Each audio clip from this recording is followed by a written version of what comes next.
she is introducing us, but she is the major player together with our bosses here, Dr. Denison, and also Dr. Eri, Dr. Ben, in this advancing SSE concepts in Asia as well as in global. Okay, so I think without further ado, I'll just go into the slide. Before that, I had some difficulties, okay, not on the learning, but mainly on how to stay pretty among all these pretty faces here. So that was my difficulties for the past 2 days, but that's just a minor thing. Okay, so let me go into the slide. Okay, so in terms of the role of parliamentarians, Malaysia actually adopted this idea after our SDG introduction, 2015, where the then Speaker of our House, the elected House, was very keen in having multi-stakeholder partnerships in advancing the sustainable development in the country. So there were actually a series of discussions, panel sessions and so on was taking place. And one of it is actually to use SDG agenda as a parliamentary model, okay, to advance, to localize the development for the people. And that's how APBM SDG was born in 2019. And then in terms of defining the role of parliamentarian, I think the paper by our Datuk Denison Jayasuriya in the Journal of Parliament defines it in a very clear way, where they actually serve at two levels. One is at national and one is at local, where in national, they actually more play a role in terms of being a lawmaker, debating budgets, and also they are into oversight role and so on. And in local, they identify the local issues and the needs and finding solutions for the people on the ground.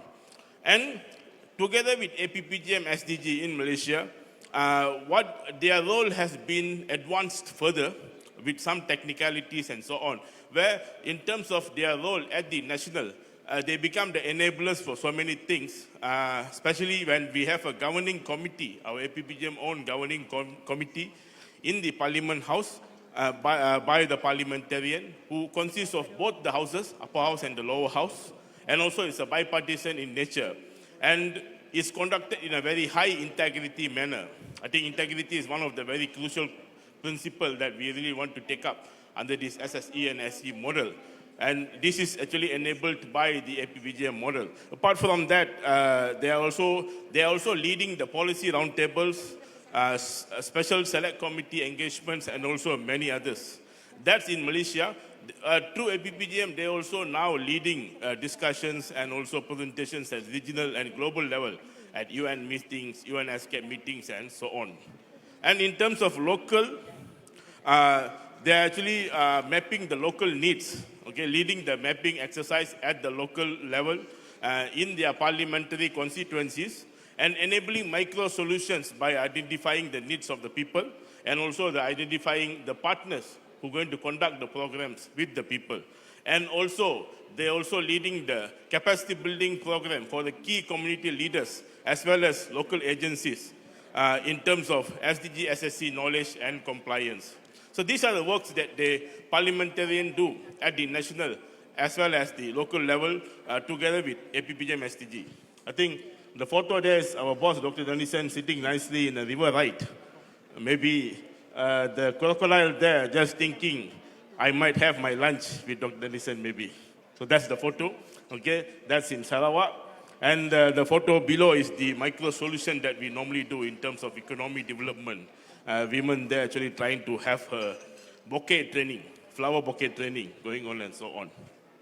Okay. So in terms of APPGM, we are actually very dynamic, where we are positioned to work with all the levels.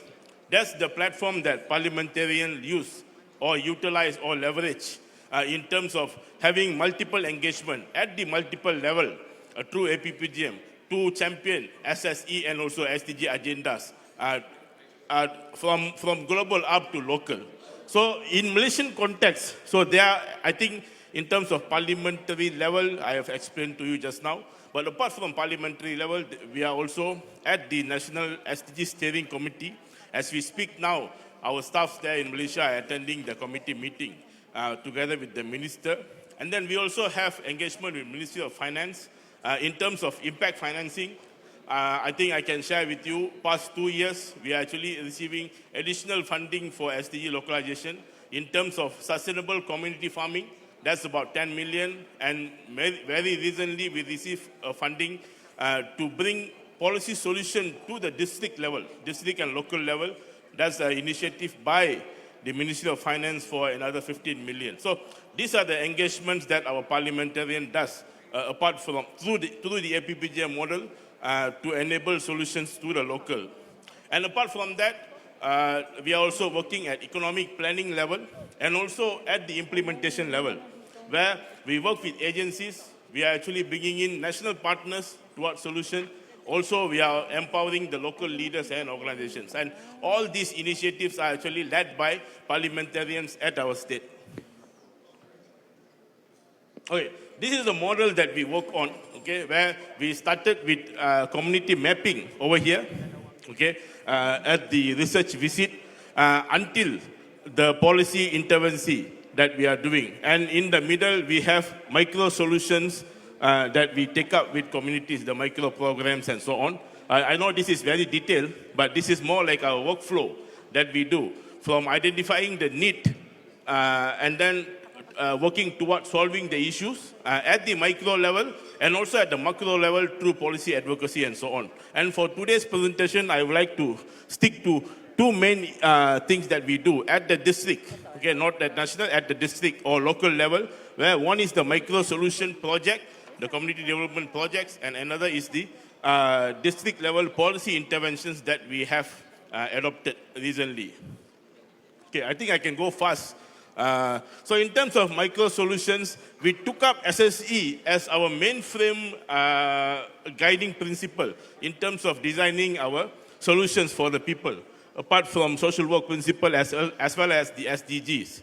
So this become the key guiding framework for us to actually design the projects that we are actually doing, the initiatives that we are taking up under SDGs. And parliamentarians are again having a strong say in curating such solutions together with this SSE and social work and SDGs guiding framework. These are a number of projects that we run for the past 5 years, over 1,000. All has a high sustainability rate that we recorded. And in running all these programs, we are actually working with local partners. They are at districts, they are at local levels, they are in villages, and they serve better solution when given better capacity building through SSE models, through SE models, through cooperatives, through SDG values, and also social work values. And these partners, I think we are now at about 523 now. If you can see, cooperatives are about 18 of them working with us.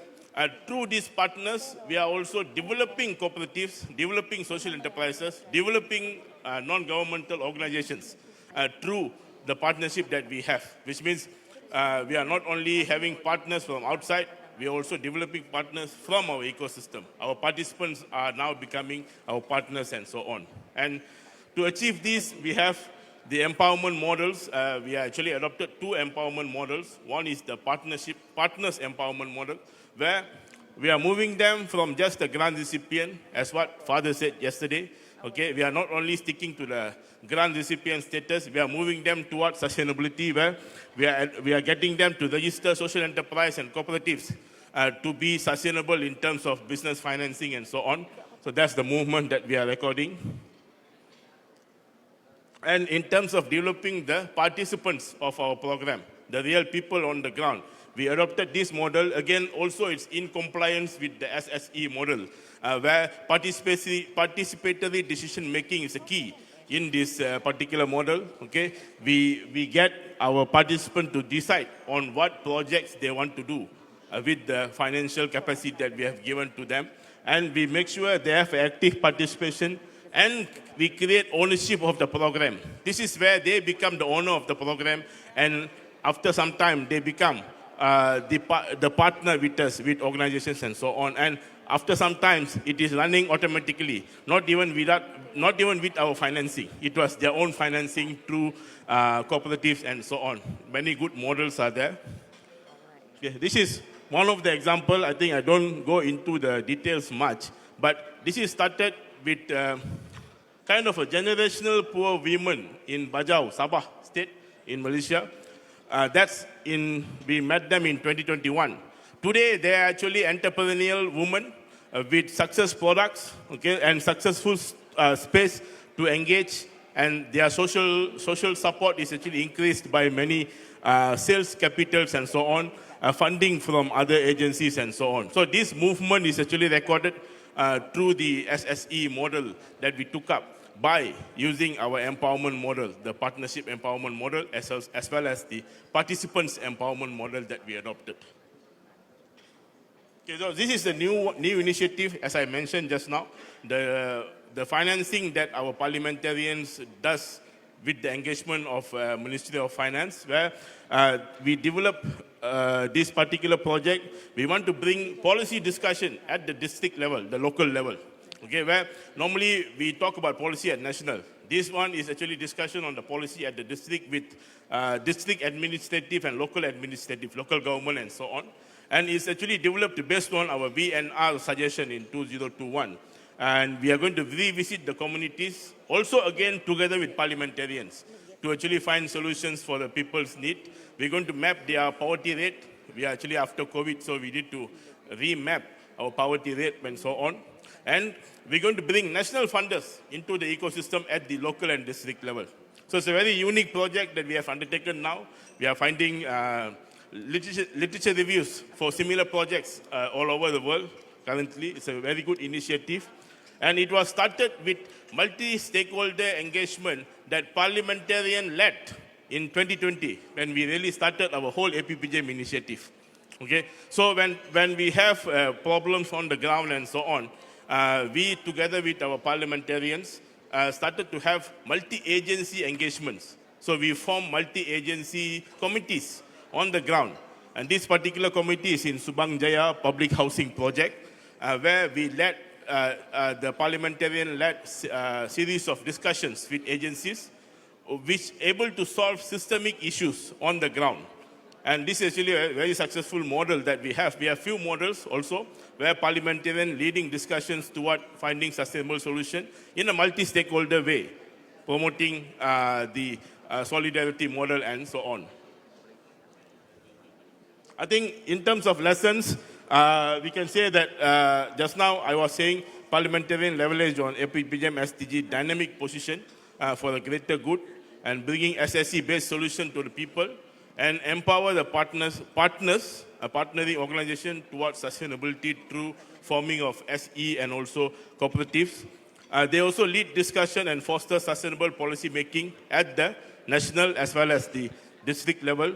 And they also enable financing for publications, enable financing for projects, enable publications. I think we have a lot of publication, and also knowledge sharing.